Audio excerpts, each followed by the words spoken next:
ተከታታይ ሳምንታት ቤተሰብ ልጆቹን ከጾታዊ ጥቃት ለመከላከል ከልጅነታቸው ጀምሮ ምን ማድረግ እንዳለበት እነኚህን መረጃዎች እንዴትና በምን መልኩ እየነገረ ልጆችን ማሳደግ እንደሚያስፈልግ ስንነጋገር ነበረ። እንግዲህ ባለፉት 2 ሳምንታት በተለይ ሴት ልጆች ስለ ግል አካላቶቻቸው እንዲያውቁ ያንን የግል አካላቶቻቸውን ወይንም ደግሞ ፕራይቬት ፓርት የምንለውን አካላቸውን ማንም ሰው ማየት መንካት እንደሌለበት ከስር ጀምሮ እየተማሩ ያወቁ መሄድ እንዳለባቸው ተመልክተናል። በተለይ ደግሞ ሴት ልጆች በተለያየ አጋጣሚዎች ለጥቃት ሊዳረጉ ይችላሉና ይሄንን ቀድሞ መረጃ መስጠት ራሳቸውን እንዲጠብቁ ማድረግ ችግር ከተከሰተ እንኳን በግልጽ ከወላጆቻቸው ጋር መናገር እንዲችሉ ማድረግ እጅግ በጣም አስፈላጊ እንደሆነ ስንመለከት ነበረ። ዛሬ የመጨረሻውን ክፍል ይዤላችሁ የቀረብኩት ባለሙያችን ወይዘሮ ሰላማዊት ተስፋዬ ዛሬም እንግዳችን ናቸው። ወይዘሮ ሰላማዊት የስነ ልቦና ባለሙያ ናቸው። በተለይ ደግሞ ጾታን መሰረት ያደረገ ጥቃትን በተመለከተ በርካታ ስራዎችን እየሰሩ የሚገኙ ባለሙያ ናቸው። ኮንሰርቲየም የሚል የራሳቸው የስነ ልቦና አገልግሎት የሚሰጥ ማዕከል አላቸው። ዛሬም ጥሩ ቁም ነገሮችን ተነጋግረናል፣ ተለዋውጠናል። እንድትከታተሉ በአክብሮት ጋብዛለሁ። ችላ ማለት አስፈላጊ አይደለም ማለት ነው አይደለ?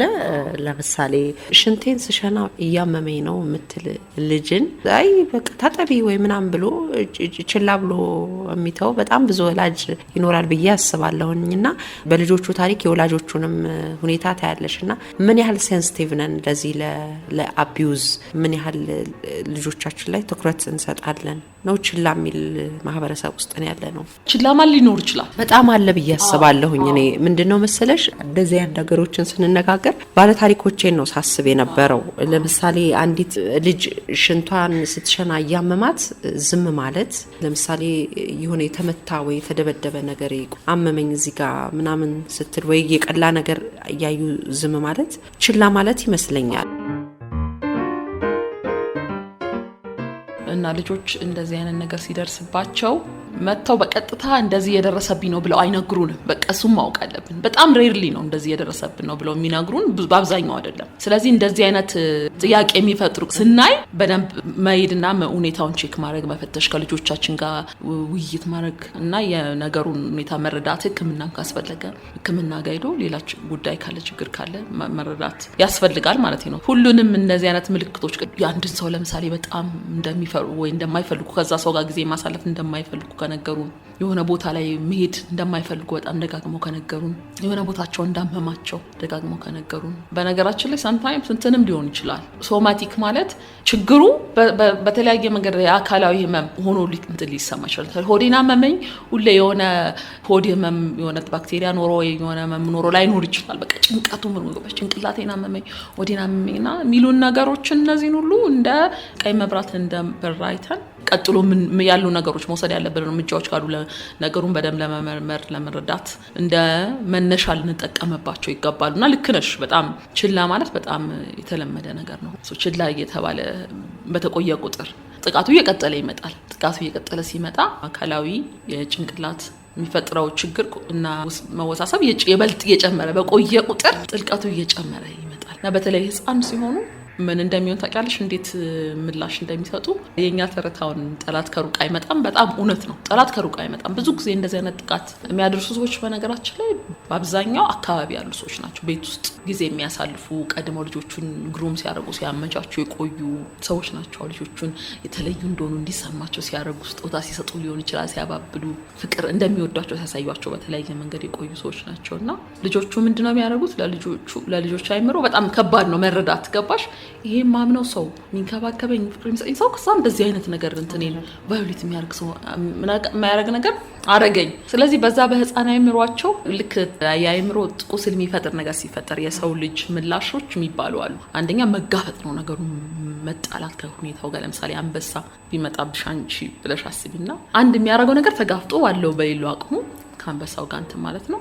ወይ መሮጥ ነው፣ ወይ ዛፍ ላይ መንጠልጠል አቅሙ በፈቀደ ለመሮጥ ምናምን። ሶስተኛ ምላሹ መደንዘዝ ነው። በቃ ምንም አቅም እንደሌለሽ ካሰብሽ ተስፋ ቆርሽ ባለሽበት ተነዝሻለሽ እና ብዙ ጊዜ እንደዚህ ጥቃት ውስጥ የሚያልፉ ልጆች እንደዚህ አይነት ያልነው ናም ሞን መደንዘስና ከፍ ሲል ደግሞ ዲሶሲዬሽን ይባላል በእኛ እንትን ከዓለም ጋር ከዙሪያ ጋር ያለ ኮኔክሽን ግንኙነትን ማጣት የህይወት ትርጉም ማጣት ከዛ ያን ነገር ደግሞ የሆነ መኖር አለባቸው አለ ከዛ ሰው ጋር ደግሞ ተስቀው ምን ብለው ኖርማል እንደሆነ አስመስለው መኖር አለባቸው ስለዚህ አይምሯቸው ያን ነገር ማድረግ የሚችለው ያን ነገር ቀብሮ በማስቀመጥ ሊሆን ይችላልና ያደጉ ሲመጡ ይሄ ችግር በጣም ከፍተኛ የሆነ የህይወት ትርጉም ማጣት ድባቴ ከፍተኛ የሆነ ድባቴ ከሰዎች ጋር ጠንካራ የሆነ ግንኙነት መመስረት አለመቻል ትክክለኛ ፓርትነር ወዳጅ የፍቅር ግንኙነት መመስረት አለመቻል ትክክለኛ ትዳር ወይም ደግሞ ጠንካራ ግንኙነት መመስረት የሚቀጥል ግንኙነት መመስረት አለመቻል ይደርሳል ከፍ ያለ ሲመጣ ህይወት እስከ ማጥፋት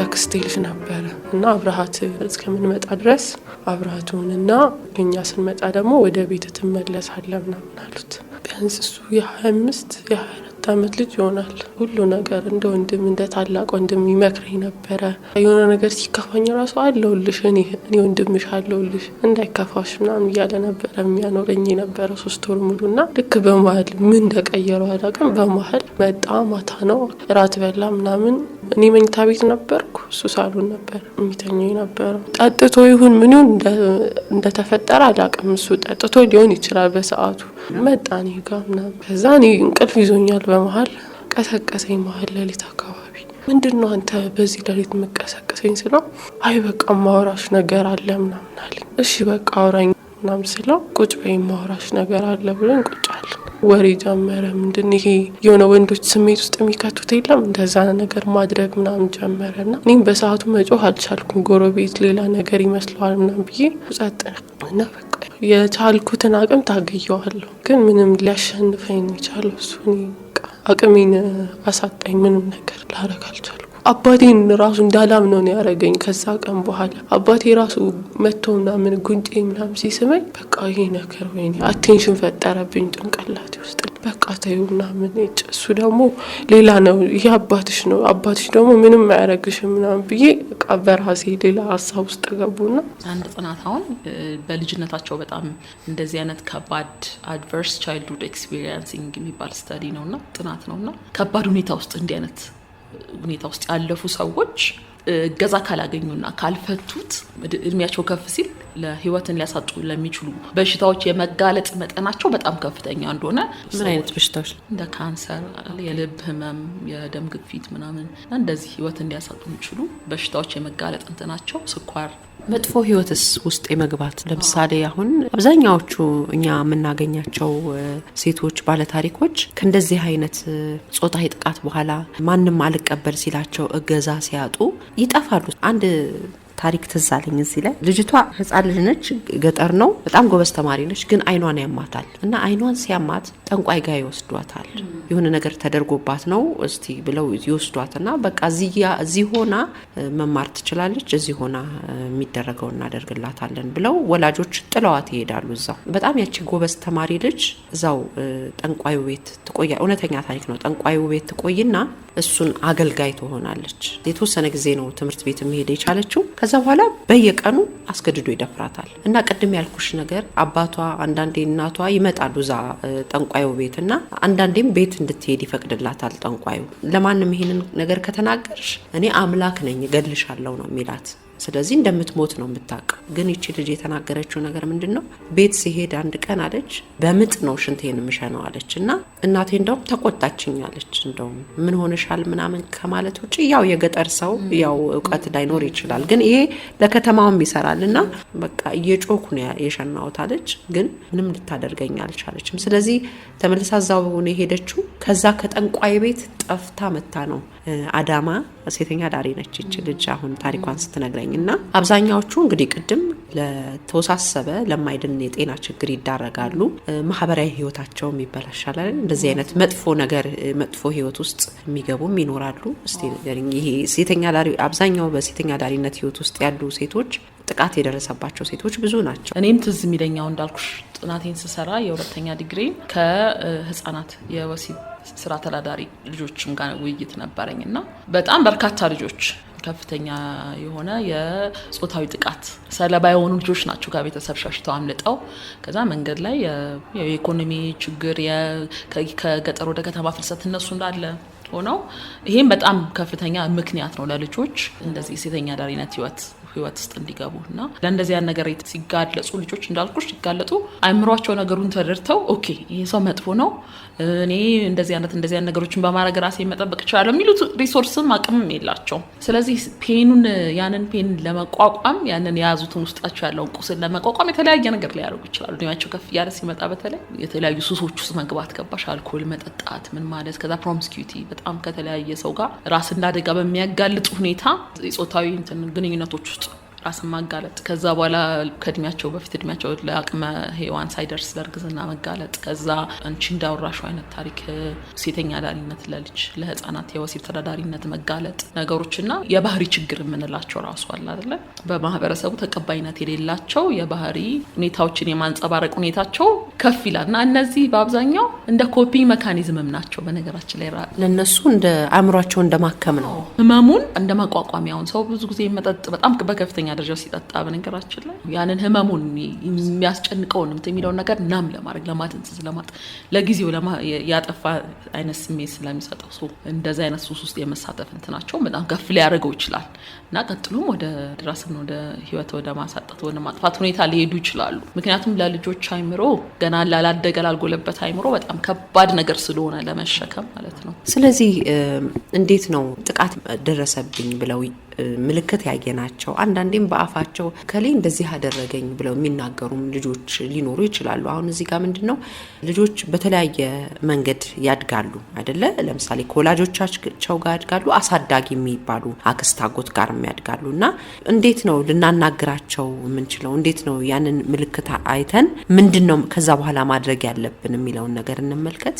ከበፊት ጀምሮ መገንባት ያለብን እንዳልነው ቅድም ያነሳናቸው ነገሮች አለ አይደለ? ለኛ ትረስት አድርገው እንዲነግሩን ያንን ሁኔታ ማመቻቸት አለብን። ግን እንደዛም ሳናመቻች ለምሳሌ እነዚህ ምልክቶችን ካየን ከነሱ ጋር ይሄን ኮንቨርሴሽን ይሄንን ነገር ስንወያይ እነሱን ጥፋተኝነት ስሜት እንዲሰማቸው በፍጹም እንዳይሆን ጥንቃቄ ማድረግ ያስፈልጋል። እንደዛ ካረግን አንደኛ ለኛም ሁኔታውን የማጋራት እንትናቸው በጣም ዝቅ ይላል። ሁለተኛ እድሜ ልክ ጠባሳ ልንፈጥርባቸው እንችላለን። የሚገርምሽ እኔ ጋማው ክላይንቶቼ ራስን መውቀስ አለ አይደል ሰልፍ ብሌም ትልቅ ነገር በልጅነታቸው ከባድ የአእምሮ ጠባሳ የሚፈጥሩ ነገሮች ሲፈጠርባቸው የተወቀሱበት ነገሮች በኋላም በህይወታቸው ኃላፊነት ሊወስዱ የማይገባቸው ነገሮች ላይ ያሉ ራሳቸውን ይመውቀስ አለል ለራስሽ ያለሽ ጥሩ ስሜት እንዳለ እንዲወርድ ሁሉ ነገር ላይ ስለራሱ መጥፎ ስሜት እንዲሰማው የሚያደርግ ነገር ሁኔታ ሊሆን ይችላል። ስለዚህ የምናረጋቸው እንትኖች ጥንቃቄ የተሞላባቸው መሆን አለባቸው። ተረጋግተን በቃ በፍጹም እነሱን እንደዚህ ብታረግ ኖሮ እኮ እንዲህ ብታረጊ ኖሮ ይሄን አይፈጠርም እንደዚህ አርጊ ሲልሽ ብትሰሚ ኖሮ ይሄ ነገር እዚህ ነገር ውስጥ አትገቢ ነበር ምናምን የሚለውን ነገር የሚመስል ነገር ቢሰማን እንኳን ለነሱ እንደዛ እንዳይሰማቸው በጣም ጥንቃቄ ማድረግ አለብን። ለሁኔታው ከሚያጋልጣቸው ነገር ፕሮቴክት ማራቅ አለብን። በቃ ሁኔታዎች የኛ ሁኔታ በፈቀደ መጠን ድጋሚ ያ ነገር እንዳይፈጠር እና የእድሜ ልክ ጠባሳ እንዳይፈጥርባቸው የምናስቆምበት መንገዶችን መከንት ማለት አለብን።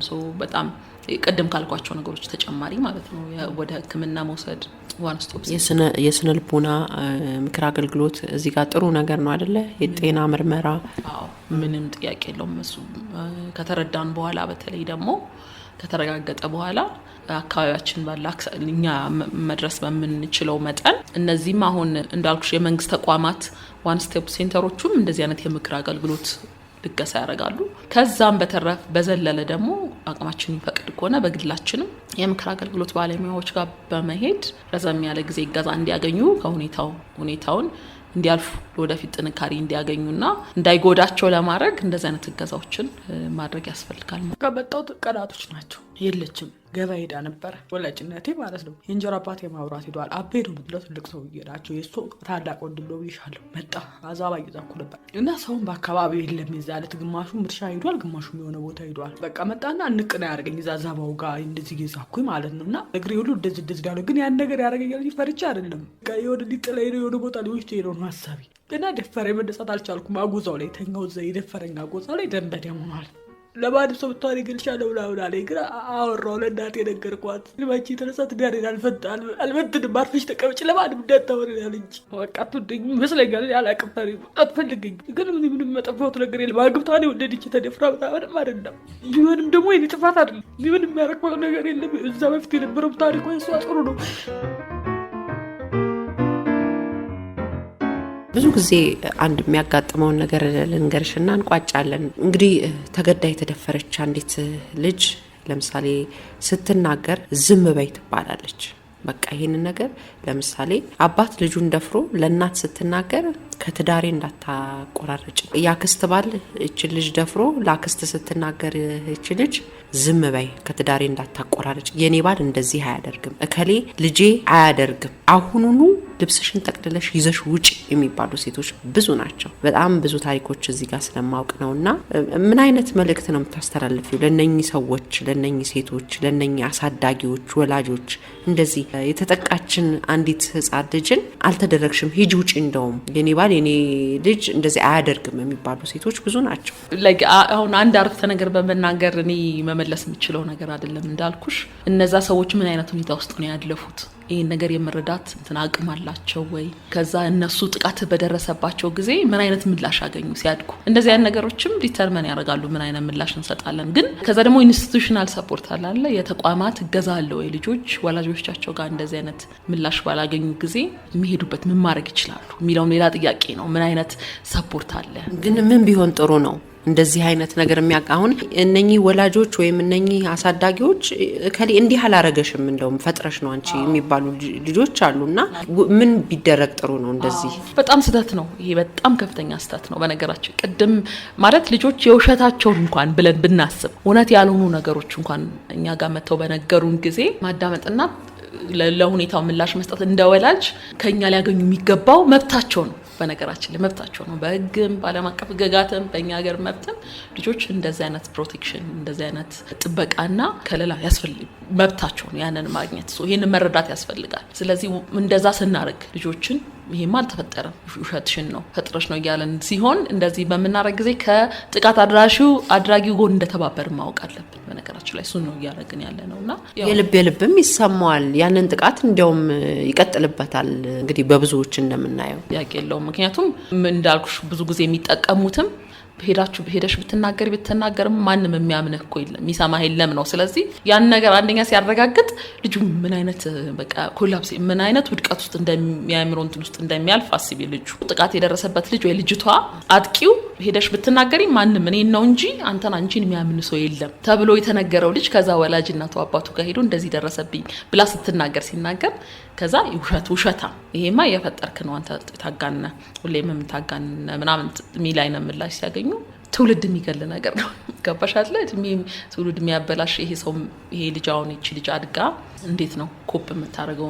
በምን አይነት መንገድ አድጋሽ ከዛ ቀጥሎ ከሷ በኋላ የሚመጡ ልጆች እንዴት ነው ትሪት የምታደርገው? እንዴት ነው ምላሽ የምትሰጠው? እና በጣም አደገኛ መሆን የሌለበት ነገር ነው። ራስን እዛ ሰው ጫማ ላይ አድርጎ መመልከት በጣም ትልቅ ነገር ይመስለኛል አይደለ? እዛች ልጅ ጫማ ላይ ሆኖ ማየት መመልከት እንትን ይመስለኛል። እና በተለይ እዚህ ጋር አሳዳጊዎች ጋር በጣም ችግር አለ። ያክስት ልጆች ከገጠር አምጥተው እዚህ ያሳድጉና በባሎቻቸው ባክስት ባል በመናዊ ይደፈራሉና በነጋታው እስከ ደማቸው ሂጂ ውጪ የኔ ባል እንደዛ ያደርግም የሚባሉ ሴቶች ብዙ ናቸው። ይሄ የወንጀል ተባባሪ መሆን ነው። ልጅ እንደዚህ አይነት ነገር ደርሶብኛል ብሎ መጥቶ ሲነግርሽ ህፃን ልጅ ከ18 ዓመት በታች የሆነ ልጅ ሂጂ የራስሽ ጉዳይ ከቤት ውጭ ምናምን ብለሽ ስትይ የወንጀል ተባባሪ መሆን ነው። ሁሉም እኛ ሀገር በአብዛኛው ሰው ሃይማኖት አለው። በሃይማኖታችንም የሚፈቀድ አይደለም። ግን እንደው ምን ታስቢያለሽ ለእንደዚህ አይነት ልጆች ለተገፉ ልጆች እንደው በየቦታው ሄደው እንዲተደረኩኝ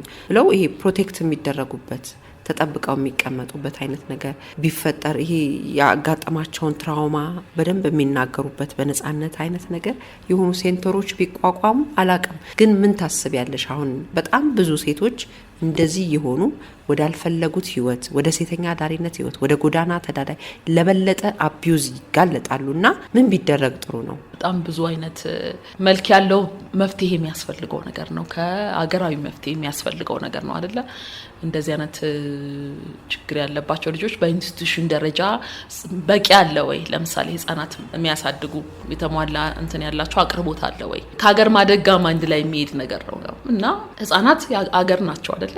ህጻናቶቻችንን ስንንከባከብ የነሱን ደህንነት ስናረጋግጥ የሀገራችን የነገ ደህንነት እናረጋግጣለን አለ። ስለዚህ በጣም ትልቅ ትኩረት ሊሰጠው የሚገባ ነገር ነውና እንዳልሽው ለህጻናት ብቻ አሉ አሁንም የተወሰኑ በፍጹም በቂ አይደሉም። ግን አንደኛ ሄደው በነፃነት መናገር የሚችሉበት ነው። አሁን ውጭ ሀገር ያሉ ልጆች መጠኑ በጣም ከፍተኛ በሆነ ደረጃ ወላጆቻቸውን የሚያስፈራሩ አይደለ? እንደዚህ አረገ ብዬ እናገራለሁ ብላም ብለው የሚጠቀሙበት የእነሱም ሲስተም ፐርፌክት ነው አይደለም። እንደዚህ አይነት አዋቂዎችን ተጠያቂ የሚያደርግ መጥፎ ነገር ሊመጣብኝ ይችላል እንዲያስቡ የሚያደርጉ አይነት ሲስተሞች ለምሳሌ ደውለው ሪፖርት የሚያደርጉበት ቁጥር ሊሆን ይችላል። እንደዚህ አይነት ጥቃት የደረሰባቸው ሰዎች ደውለው ሪፖርት በማድረግ ብቻ ለምሳሌ ሌላ ምላሽ የማያገኙ ከሆነ ተገቢው ክትትልና ምላሽ የማያገኝ ኮንሲኩዌንስ አድራሾቹ ላይ የማይደርስ ከሆነም እንትን ነው። ስለዚህ በሀገር ደረጃ ጠንካራ የሆነ ስራ ሊሰራ የሚያስፈልግበት አንደኛ ሪፖርት ማድረግ ህጻናት ማድረግ የሚችሉበት ሁኔታ ምን አይነት መንገዶች አሉ። ከዛ በኋላ ደግሞ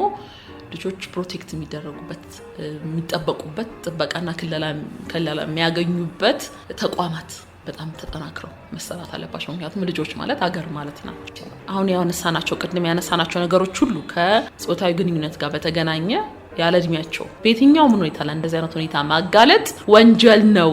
ልጆች እንደዚህ አይነት ነገር ፍቃድ መስጠት አይችሉም። እንደዚህ አይነት ነገር ላይ የተሳተፈ ሰው ወንጀል እየሰራ ነው። እሷ ገፋፍታኝ ነው፣ እሷ ፈልጋ ነው ምናምን የሚባል ነገር የለም። ህጻናት ከ18 ዓመት በታች የሆኑ ሰዎች እንደዚህ አይነት ፍቃድና እንደዚህ አይነት ውሳኔ የመወሰን አቅም እንደሌላቸው ታውቆ ነው በዓለም አቀፍ ደረጃ እንዲህ አይነት ህጎች የወጡትና ማህበረሰቡ ይህንንም ማወቅ መረዳት አለበት ወንጀል እንደሆነ እና ታቡ መደረግ በቃ ቆሻሻ ብልግና ባለጌ ነገር እንደሆነ መታወቅ አለበት። አሁን እናያለን ለምሳሌ ኢንተርናሽናሊ ልጆችን ገፋፉ ተብለው በሚዲያ ሲጋለጡ ብዙ እንትኖች አይደለ? እንደዛ አሳፋሪ ነገር እንደሆነ ሰው ማወቅ አለበት። ከ18 ዓመት ልጅ ጋር በታች ከሆነ ልጅ ጋር ሄደሽ ሴት ልጅም ወንድ ልጅም እንደዛ አይነት ነገር ለመጀመር መሞከር አሳፋሪ ነገር እንደሆነ ሰው ማወቅ አለበት። በጣም ትምህርት ቤት ላይ የሚያንጃብቡ ወንዶች አሉ። የ8ኛ ክፍል የ9ኛ ክፍል ተማሪዎችን ሴት ልጆችን የሚያጠምዱ በገንዘባቸው የሚያታለሉ እዛም አካባቢ ደላሎች አሉ። ከፊዚክስ እና ከኬሚስትሪ ጋር ከምትዳረቂ ለምን መኪና አይገዛልሽም፣ ለምን ዛሬውኑ የምትፈልጊውን አይነት ስልክ አይገዛልሽም እያሉ የሚደልሉ አሉ። እና ትክክል ነው፣ ወንጀል ነው እንደዛ ማድረግና ይሄ ቅድም ያለው ነገር የወላጆች ብቻ ኃላፊነት አይመስለኝም። እንደው አንድ አስተማሪ የሆነች ልጅን ሁኔታ እያየ ለምሳሌ ከወንድ ጋር ስትሄድ አካባቢዋ ሰው እየመጣ ወንድ የሚወስዳት ከሆነ ሌሎች ነገሮች ብዙ ነገሮች መቼም መምህራን ያሉ ዝም ማለት የለበትም አይደልና ቅድም ያልናቸው ነገሮች ይሄ የኃላፊነት ይሄ የአቢዩዝ ሊደረጉ እንደሆነ ወላጆች በጥንቃቄ ማየት ስለዛ መረጃ እየሰጠን ማሳደግ አለብን። መምህራንና ትምህርት ቤትም እንደዛ ይመስለኛል አይደለ?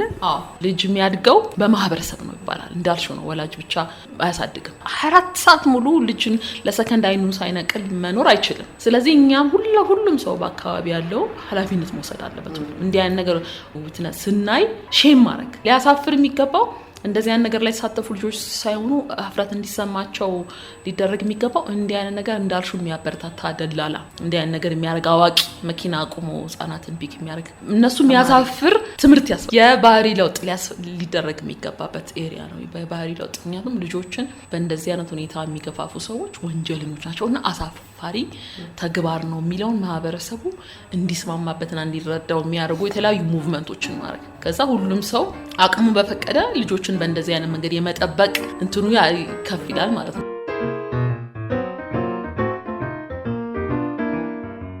ውድ አድማጮች እንግዲህ ለተከታታይ ሳምንታት ስለ ልጆቻችን ጉዳይ ስንነጋገር ነበር። በተለይ ሴት ልጆች በአብዛኛው ጊዜ እዚህ ቤተኛ ፕሮግራም ላይ የምናቀርባቸው ባለታሪኮች በልጅነታቸው በአንድም ሆነ በተለያየ መልኩ የጾታዊ ጥቃት የደረሰባቸው ናቸው። እነኚህ ጾታዊ ጥቃት የደረሰባቸው ሴቶች ስለደረሰባቸው ነገር ለወላጆቻቸው እንዲሁም ለአሳዳጊዎቻቸው ቢናገሩም እንኳን ልብ ብለው ያልተደመጡ፣ እርምጃ ያልተወሰደላቸው፣ ችላ የተባሉ ሴቶች ናቸው በአብዛኛው ጊዜ ወደ ሴተኛ ዳሪነት ውስጥ ገብተው የምናገኛቸውና ለሴት ልጆቻችን በአጠቃላይ ለልጆቻችን ጆሮ መስጠት፣ ስለ ጾታዊ ጥቃት እንዲያውቁ ማድረግ፣ ስሜታቸውን መረዳት እጅግ በጣም አስፈላጊ እንደሆነ ተነጋግረናል።